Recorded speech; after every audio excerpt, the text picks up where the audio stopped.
네, 지금까지 우리는 그 앞선 몇 차례 영상을 통해서 누구를 저작자로 인정할 것이냐 하는 점에 대해서 문제가 되는 그 몇 가지 경우를 살펴봤죠. 그런데 모든 사건에 공통적으로 적용될 수 있는 어떤 획일적인 기준을 세우기는 불가능하고 구체적인 경우마다 여러 가지 점을 고려해서 판단을 해야 됩니다. 그 창작에 관여한 행위의 내용과 형태에 비추어서 자신의 사상이나 감정을 창작적으로 표현한 경우에만 저작자라고 할 수 있습니다.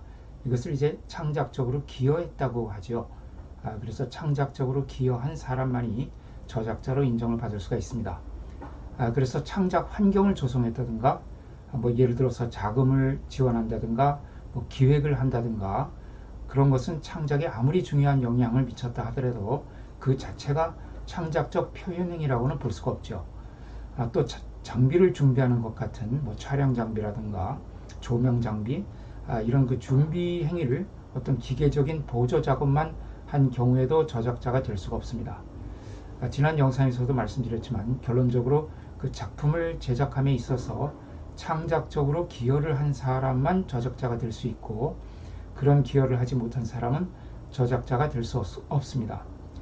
창작적 기여를 한다는 것은 그 작품을 표현하는 데 있어서 남의 표현을 빌려오지 않고 스스로 또 독자적으로 누가 하더라도 같거나 비슷하지 않은 최소한도의 개성을 갖춘 표현을 하는 것을 말하죠. 그러나 그 저작자가 누구인지를 판단하는 것은 여전히 어렵습니다. 서로 저작자라고 다투는 경우에 자기가 진정한 저작자라는 것을 입증하는 것은 상당히 곤란한 문제입니다. 이런 곤란을 구제하기 위해서 저작권법 제8조에서 일정한 경우에 다음과 같은 사람을 저작자로 추정하는 그런 규정을 두고 있습니다. 두 가지 경우인데요. 그 저작물에 이름이 표시된 자, 또 하나는 그 저작권 등록부에 저작자로 등록된 사람, 이런 사람들을 저작자로 추정을 합니다.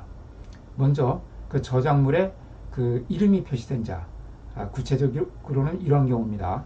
그 저작물의 원본이나 그 복제물에 저작자로서의 그 실명 또는 이명으로 널리 알려진 것이 일반적인 방법으로 표시된 자.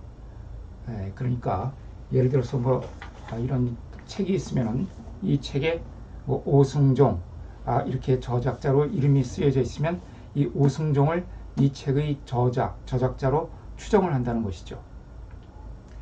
또 저작물을 공연하거나 공중송신하는 경우에, 이제 공중송신한다는 것은 뭐 방송하거나 인터넷에 올리거나 하는 것을 말하죠.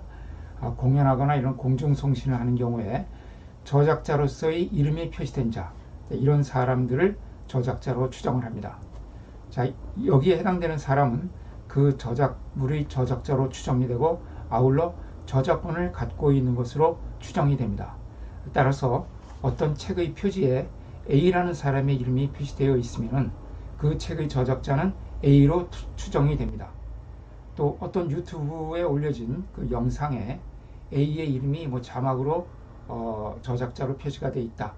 또는 유명한 그 A의 어떤 예명, 닉네임 이런 것이 표시가 되어 있으면 A가 그 영상의 저작자로 추정을 받을 수 있다는 것이죠. 여기서 추정된다는 것은 그 A는 다른 증거 없이 자기 이름이 표시되어 있다는 사실만으로 자기가 저작자라고 주장할 수 있다는 것입니다.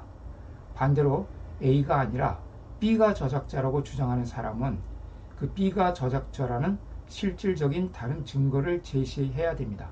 그러니까 A는 자기 이름이 표시된 이렇게 책만 제시하면 자기가 저작자라고 추정을 받을 수 있고요.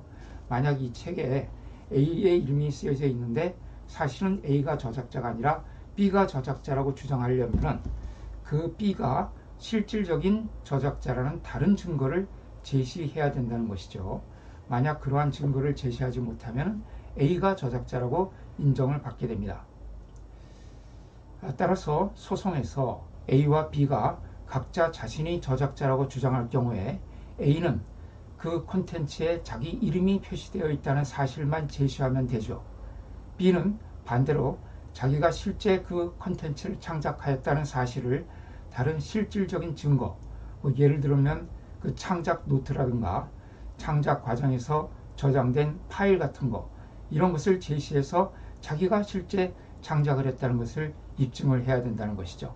따라서 누가 저작자냐 하는 것을 다투는 그런 소송에서 자기 이름이 표시된 A가 훨씬 유리한 위치에 서게 되는 그런 효과가 있는 것이죠. 저작자로 추정하는 규정이 또 하나 있는데요. 저작권법 제53조에서 저작물 등록부에 저작자로 실명이 등록된 사람을 그 저작물의 저작자로 추정하는 규정을 두고 있습니다. 저작물을 창작하면 그 저작물을 한국저작권위원회에 등록할 수가 있거든요. 이때 그 등록부에 저작자로 등록된 사람을 저작자로 추정하는 것입니다.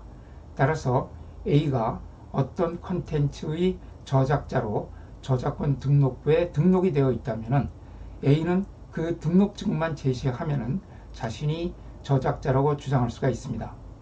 그 등록증과 다르게 B가 저작자라고 주장하는 사람은 B가 실제로 창작하였다는 점을 다른 실질적인 증거, 예를 들어서 창작 노트라든가 아니면 그 창작 과정을 담은 어떤 파일, 이런 것들을 제시해서 자기가 실제 창작했다는 것을 입증을 해야 됩니다.